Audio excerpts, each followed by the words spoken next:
আপনি কি জানেন ২৩ মার্চ ২০২১ সালে একটি বিশাল কন্টেইনার জাহাজ যার নাম এভার গিভেন, যা একটি জাপানি কোম্পানির মালিকানাধীন ছিল, বিশ্বের অন্যতম বড় ট্রেড রুট সুয়েজ খালে গিয়ে আটকে যায়। এই জাহাজটি প্রায় ৪০০ মিটার লম্বা ছিল এবং মালয়েশিয়া থেকে নেদারল্যান্ডস যাওয়ার পথে ১৮,০০০-এর বেশি কন্টেইনার বহন করছিল। হঠাৎ করেই এটি পাশের দিকে ঘুরে যায়, প্রবল বাতাসের কারণে বা কিছুটা মানবীয় ভুলও থাকতে পারে, এবং পুরো খালটি বন্ধ হয়ে যায়। কিছুক্ষণের মধ্যেই এর প্রভাব দেখা যেতে শুরু করে। দেখতে দেখতে প্রায় ৪০০টিরও বেশি জাহাজ লাইনে দাঁড়িয়ে যায়।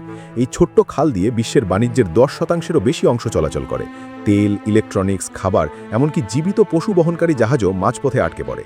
কিছু জাহাজের আর কোনো উপায় ছিল না, তাই তাদের আফ্রিকার নিচ দিয়ে পুরো ঘুরে যেতে হয়, যা অতিরিক্ত ১০ থেকে ১৫ দিন সময় নেয়।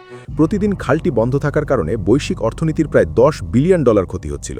৬ দিন ধরে উত্তেজনাপূর্ণ উদ্ধার অভিযান চলতে থাকে। টাগবোট, ড্রেজার এবং ক্রু সদস্যরা নিরবিচ্ছিন্নভাবে কাজ করে। অবশেষে ২৯শে মার্চ সন্ধ্যায় এভার গিভেনকে মুক্ত করা হয়। কিন্তু এই একটি ঘটনাই পৃথিবীর চোখ খুলে দিয়েছিল যে বৈশ্বিক বাণিজ্য কতটা সংবেদনশীল।